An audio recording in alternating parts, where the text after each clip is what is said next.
Besti, kembali lagi di Celebrity Fresh. Informasi lainnya, ada sidang lanjutan hak asuh anak Ruben Onsu dan Sarwenda yang kembali digelar di Pengadilan Negeri Jakarta Selatan. Seperti apa hasil sidang kali ini? Daripada penasaran, langsung saja ini dia informasinya.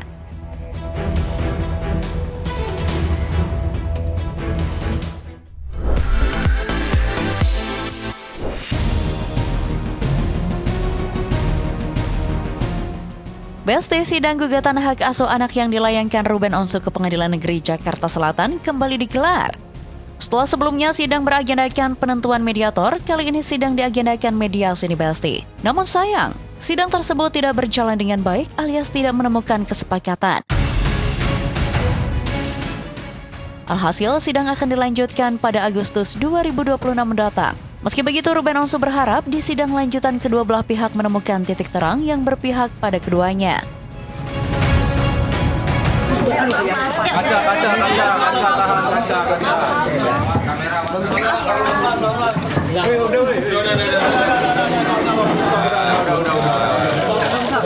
Isi dulu ya, Mas. Bentar ya. Bentar ya.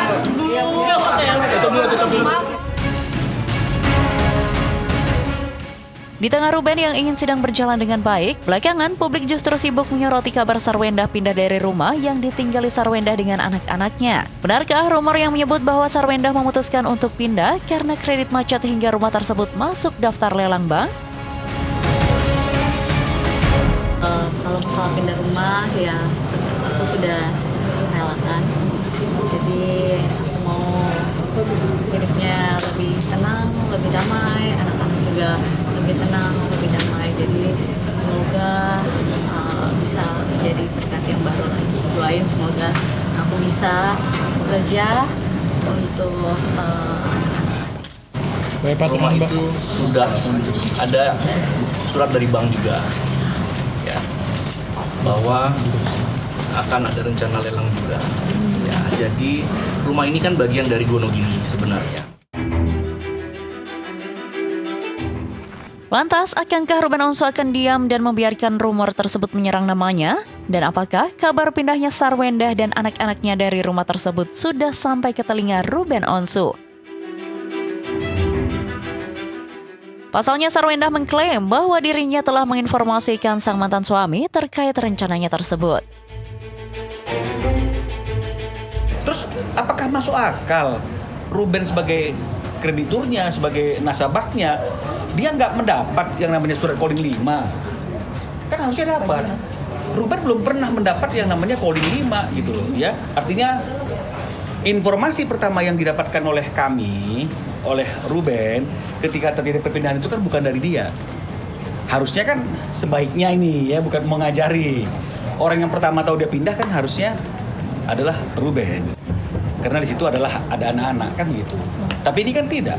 Ruben adalah orang yang kesekian yang tahu, karena masyarakat udah tahu terlebih dahulu, teman-teman media udah tahu terlebih dahulu, ditanya ke kita bilang tidak tahu, baru kemudian ada chat itu.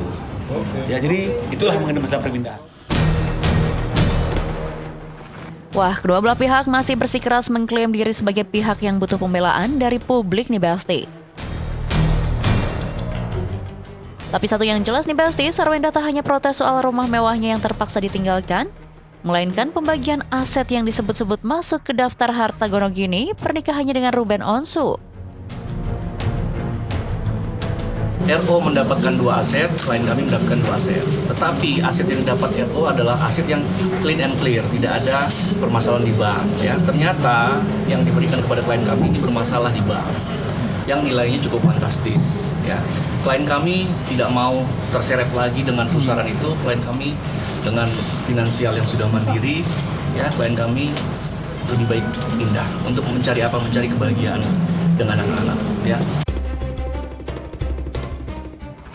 Sampai saat ini kedua belah pihak masih saling mengeluarkan unek-unek yang berkepanjangan. Dan akankah proses persidangan yang akan menghentikan drama dan polemik Ruben dan Sarwenda ini? Informasi selanjutnya terkait Amanda Manopo yang kembali menyambangi Polres Metro Jakarta Selatan. Kira-kira kali ini resmi membuat laporan apa ya Besti? Langsung saja, ini dia.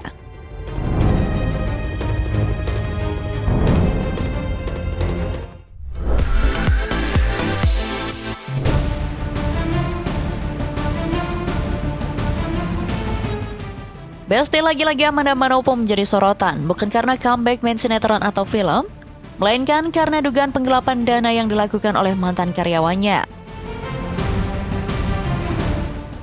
Setelah sebelumnya mendatangi Polres Metro Jakarta Selatan untuk mendiskusikan masalah hukum yang ia alami, kini istri Kenny Austin itu kembali mengambil langkah serius untuk menindaklanjuti perkara tersebut. Namun sayang, untuk membuat laporan polisi, Amanda Manopo harus memenuhi syarat bukti rekening koran. Total kerugiannya berapa, Bang? Kurang lebih kalau tadi kita kerugiannya tuh kemungkinan sekitar hampir 3 M-an. Gitu, selama dia hampir berapa lama ya? Bekerja hanya hampir 8 bulan. 8 bulan ternyata udah sekitar hampir 3 M yang dimana itu udah merugikan dari akunnya sih. Udah tidak ada kata maaf lagi sekarang. Dan dia nggak ada etikat baik ya buat ketemu lagi minta maaf. Kalau ada etikat baik dari beliau pun saya sudah tidak mau. Gitu aja sih. Apa yang bikin dia capek jadi orang baik. Sekali-sekali kayak kita harus memberikan efek jerah ya supaya di luar sana juga mungkin sebagai public figure yang mungkin merasa atau punya pengalaman yang sama, sepertinya ini adalah jalan yang terbaik melalui kuasa hukum ya. Meski belum resmi membuat laporan polisi, Amanda Manopo mengaku tak ada maaf bagi pelaku nih Besti. Karena bukan hanya merugikan perusahaannya senilai 3 miliar rupiah, melainkan sudah merusak dan mencemarkan nama baiknya di media sosial. Dan ironisnya, sang terduga pelaku diketahui mengirim teror mistis ke Amanda Manopo hingga berusaha memisahkan Kenny dengan Amanda Manopo jauh sebelum mereka menikah. Lantas, apa yang mendasari sang terduga pelaku melakukan hal tersebut? Benarkah ada unsur sakit hati dari sang terduga pelaku terhadap Amanda Manopo dan sang suami?